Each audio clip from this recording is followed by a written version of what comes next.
这部纪录片探讨的是关于未来的问题，我们如何预测未来？预测未来难在哪里？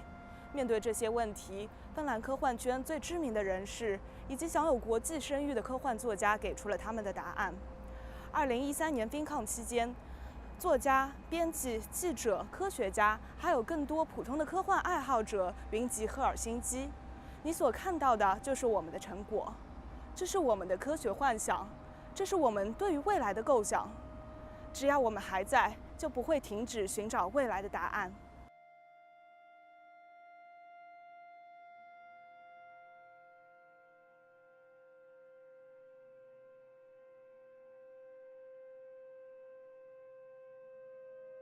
Niin, mitä ihmiset tulevaisuudessa kysyvät itseltään? Se on hyvä kysymys.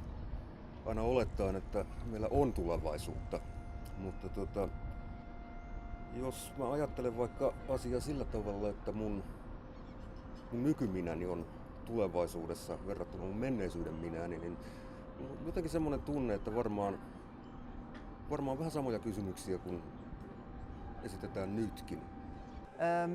If you're in a situation where you could barely find food for the day, your thoughts are going to be how am I going to find food? If you need shelter, it's going to be how I'm going to find shelter. You're not going to wonder about the philosophical questions of where can I get the next iPad.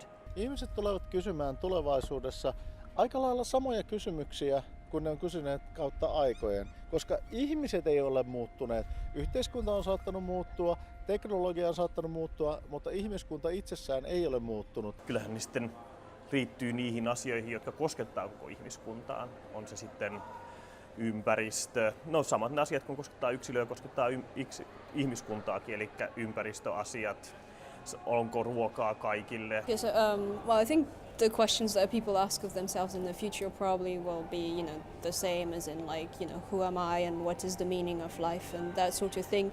But they will probably be made more complex the fact that technology is going to play an increasing role in our lives. What we do have in our favour perhaps is the fact that if we look at things like infant mortality and average income in the poorer countries, a lot of them that we're considered sort of the third world or developing world, call it what you want, it's actually getting much better. They're moving ahead at a tremendous rate, some of them. Ihmiset on entistä eriarvoisempia kuin nykyisin, koska luonnonvaroja on paljon vähemmän ja meitä on varmaan luultavasti aika paljon enemmän. Joten ne asiat, mitä me varmaan pohditaan, on sellaisia oikeudenmukaisuuteen liittyviä, oikeudenmukaiseen jakamiseen liittyviä ja sitä, että kuinka paljon omaa elintasoa on ihmiset valmis laskemaan sille, että muille riittää kanssa. Minkä takia minun tai vanhempieni sukupolvet eivät kiinnittäneet huomiota planeetan kaikkiin mahdollisuuksiin? Minkä takia me diskriminoimatta ollaan tuhottu niin paljon luontoa? Varmaan se sama kysymys, mitä niin kun aina kaikissa ajoissa on kysytty, että miten tähän on tultu, ja se tietysti koskee sekä ihmisten niin kun, omaa elämää että siis laajempaa sitä kulttuuria, missä ne elää sitten tulevaisuudessa.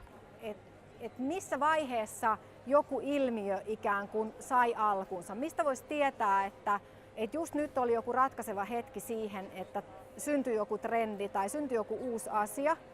Koska jälkikäteen se on aina helppo huomata, mutta että vaikka olisi ikään kuin mukana siinä hetkessä, kun se tapahtuu, niin sitä ei välttämättä pysty näkemään tai pystyisikö sitä näkemään? Olisiko niin kuin mahdollista jotenkin olla sillä tavalla herkkänä asioille, että näkisi sen, että nyt tässä on joku iso kysymys? Aika isolta osin ihminen on parviälyeläin samassa mielessä kuin muurahaiset, mehiläiset, kaljurotat, jotkut linnut, jolloin niin kuin se itse asiassa yksilö ei välttämättä ole niin kauhean määräävä ja oleellinen asia siinä lajin kannalta, lajin jatkumisen kannalta, vaan se yhteisö.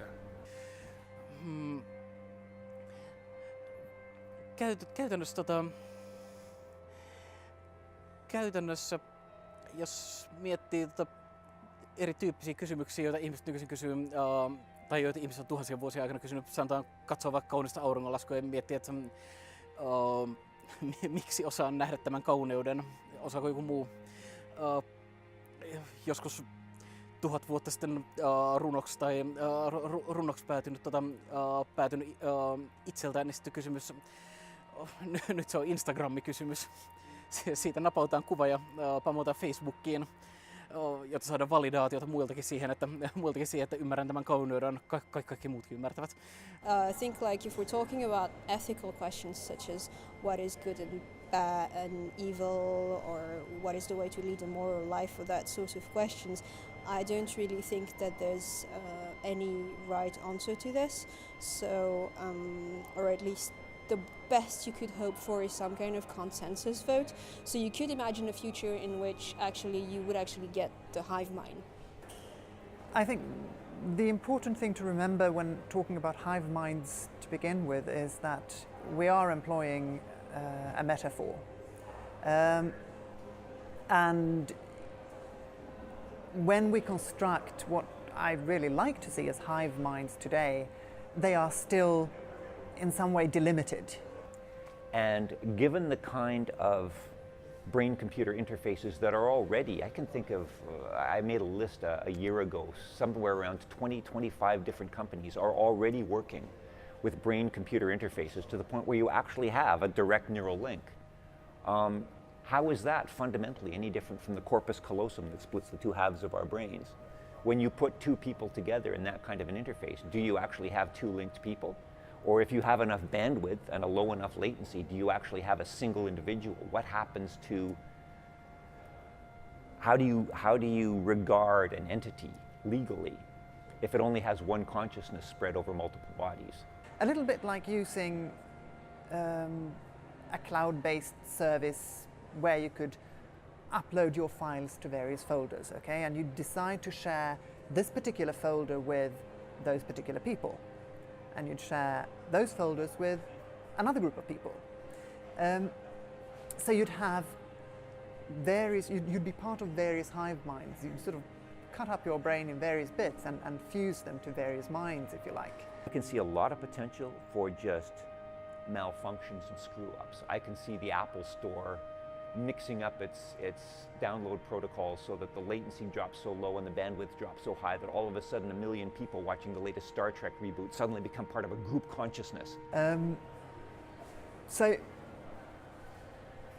I think in terms of thinking together, this kind of hive mentality would have more benefits than disadvantages, as long as it maintains what we today have, the option of withdrawing, of not taking part.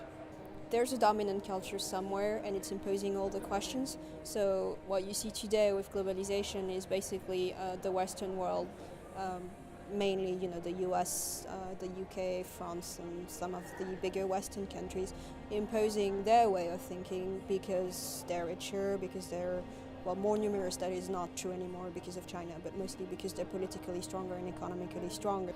Ja semmoinen mielenkiintoinen kysymys, jonka tulee tulevat varmaan nostaa esille, on tällaisten yritysten vaikutus kollektiiviseen päätöksentekoon.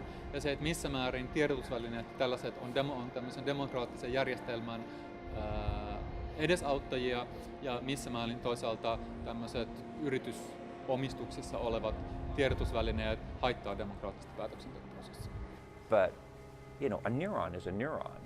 And if you can fire a neuron in the visual cortex or the olfactory cortex to make somebody think that they are seeing or hearing something, what's to stop you from just nudging the focus a little to the left and changing someone's political beliefs? What's to change everybody who sort of downloads the latest World of Warcraft or Skyrim patch from being hacked into suddenly becoming an anti-abortionist activist? Like there are so many things that can happen.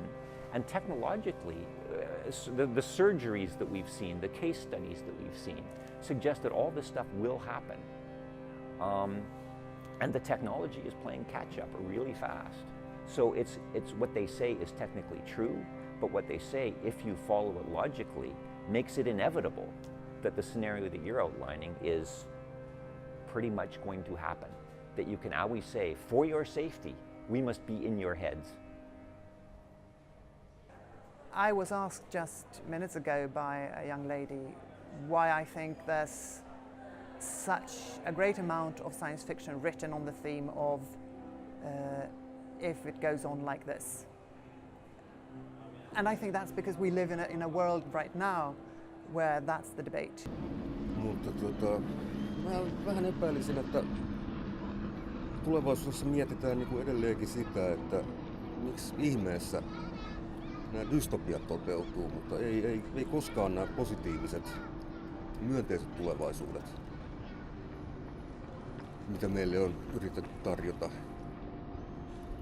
En tiedä, kyllä mä oon vähän skeptinen niin kuin siinä suhteessa, että hyvin positiivisia tulevaisuuksia, jos nyt ihan utopioita, mutta hyvin positiivisia tulevaisuuksia kuitenkin esimerkiksi Banks tarjoilee kulttuurikirjoissa, kun hän kuvaa tällaista post-scarcity-maailmaa, missä siis kaikilla on mahdollisuus tyydyttää ne tarpeensa, on katto pään päällä ja työtä ynnä muuta näitä ihan perusasioita, mitä ihmiset odottaa itseltään. Joo, vakavasti otettavilla tulevaisuuden tutkijoilla on yksi disclaimer, jonka aina heittää. Se on, että tulevaisuuden tutkimus on taidetta, ei tiedettä. Ja kaiken muun taiteen tavoin se kertoo siitä hetkestä, jolloin taide tehdään. Kaikki kuvitelmat tulevaisuudesta lähtee ihan puhtaasti siitä konseptuaalisesta viitekehyksestä, jossa ihminen seisoo sillä hetkellä. My business is not what will exist in the society that will lead us to ask certain questions. The flying cars were posited for decades and decades and decades, and the question of where should I park my flying car 40, 50 years ago would have been completely legitimate. I don't think that we have that ability for all the studies in singularity and all the AI stuff going on and all of our understanding and our potential for extrapolating a more realistic future. Eli mä väitän, että me ollaan aika, joka elää kohti tulevaisuutta ja kysyy kysymyksiä tulevaisuudesta ymmärtääkseen, missä me ollaan nyt. Toisin sanoen, me ollaan science fictionin aikaa. Jean Bodard sanoi jo 1980-luvulla, että skifistä on tullut totta. Ne veikkaukset, joita me voidaan tehdä siitä, mitä tulevaisuus on 100 vuoden päästä, kertoo enemmän meidän toiveista ja peloista siitä, mitä me nähdään tällä hetkellä. Suurin osa niistä on harha-askelia ja harha-oletuksia. Ja parhaimmillaan ne voi toimia inspiraationa ihmisille, jotka kehittää siitä eteenpäin asioita. Tähtiin me kyllä mennään, mutta milloin se on sitten eri